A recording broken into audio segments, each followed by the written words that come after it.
The 77th verse of the Tao Te Ching. Quote, "The way of heaven is like drawing a bow. The high is lowered, the low is raised. When it is surplus, it reduces. When it is deficient, it increases. The Tao of mankind is the opposite.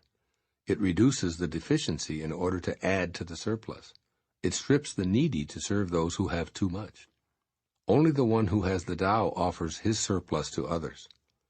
What man has more than enough and gives it to the world? Only the man of the Tao. The master can keep giving because there's no end to his wealth. He acts without expectation, succeeds without taking credit, and does not think that he is better than anyone else." Unquote. Living by offering the surplus. If you view the ways of heaven from a distance, you'll find that nature is perfect. The Tao is at work, invisibly keeping a divine balance. When I was in Sedona, Arizona, for instance, I took a tour of the forested areas in the steppes of the majestic Red Rock Mountains. After I lamented the recent fires that had decimated so many trees, the guide explained how this had actually been nature at work. For millions of years, he explained, when the forest gets too thick, nature's lightning strikes and thins out the forest. Without such an occurrence, the timber would choke on its own surplus. This is how our planet works. While at times natural events such as droughts, floods, hurricanes, windstorms, and excessive rainfall can seem disastrous, they're actually maintaining balance. This is also clear in the lives of butterflies, flocks of geese, or herds of caribou and buffalo. The sport of killing upsets nature's system of dealing with surpluses, and the Tao agrees. When it is surplus, it reduces. When it is deficient, it increases. Observe nature, says Lao Tzu. If deficiencies exist, don't continue to reduce what's already in short supply. The lessons in these final verses relate to governing the masses by staying harmonized with the Tao.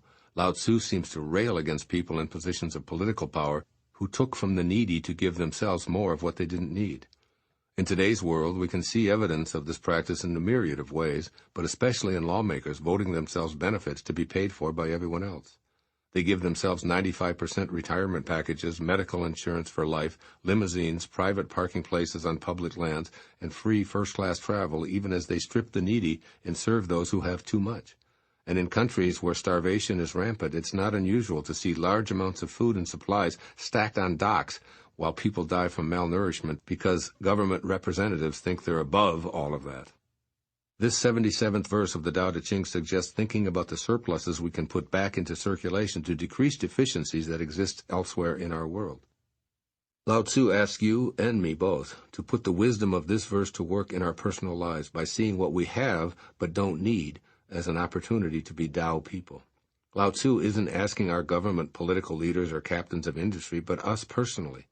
Quote, "What man has more than enough and gives it to the world?" Unquote. The answer is only the man or woman of the Tao.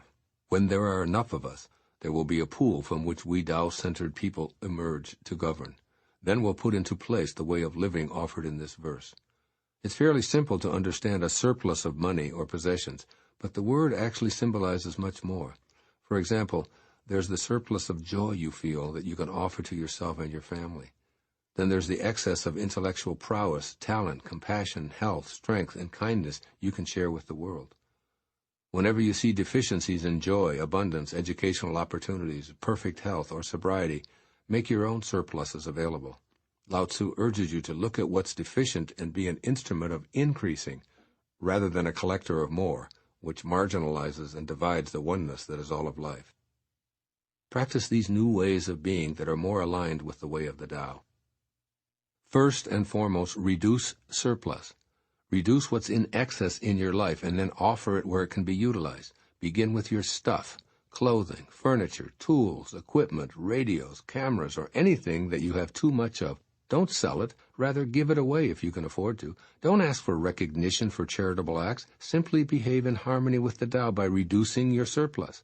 Then think about your intangible abundance of health, joy, kindness, love, or inner peace, and seek ways to offer those glorious feelings to those who could benefit from your bounty. And second, be an instrument of increasing.